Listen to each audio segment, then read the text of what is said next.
Harold's Runaway Nose by Harriet Sonnenschein.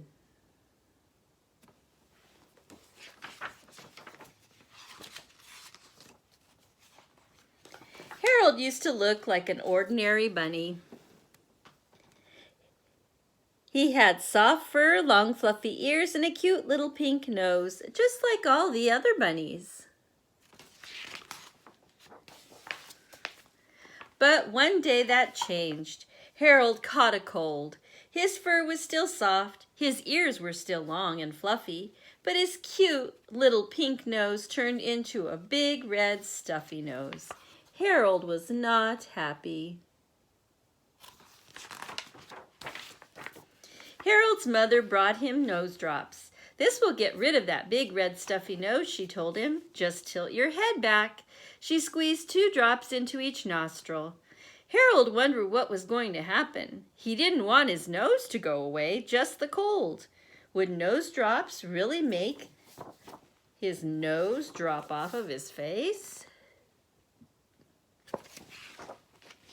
"You can lean forward now, Harold," his mother said, and suddenly Harold felt frightened. He leaned his head forward very slowly. He could feel the stuffiness going away, and then he heard his mother calling, "For goodness sake, Harold, don't just stand there. Your nose is running."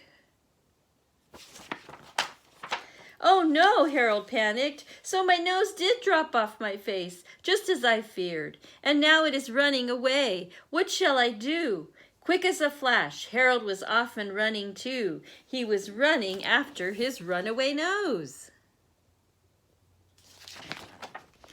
He ran through all the rooms in his house. He searched up in the attic.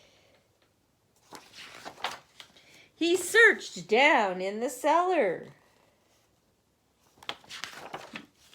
He searched out on the porch, but he could not find his runaway nose. There was only one other place that it could be. It must be in the garden.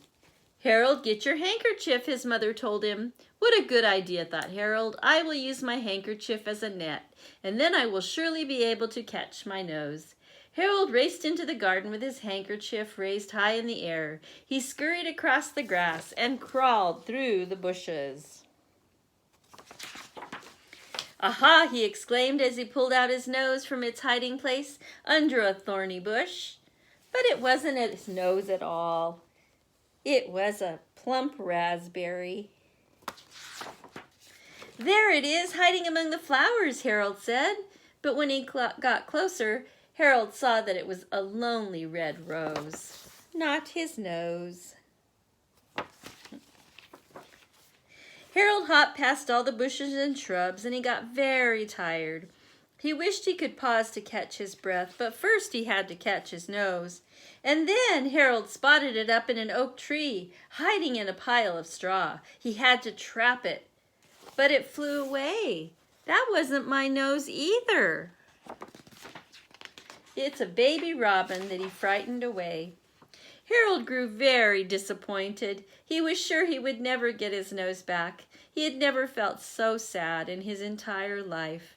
Harold began to cry. He cried and cried as he walked slowly back to the house.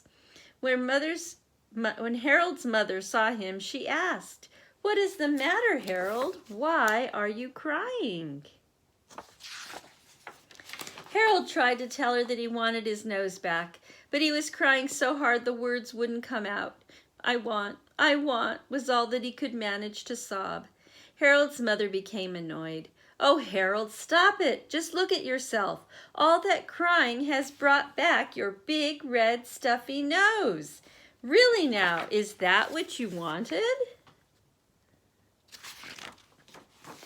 Harold ran to the mirror, and sure enough, there was a big red stuffy nose right in the middle of his face, just where it belonged. Harold stopped crying and jumped for joy.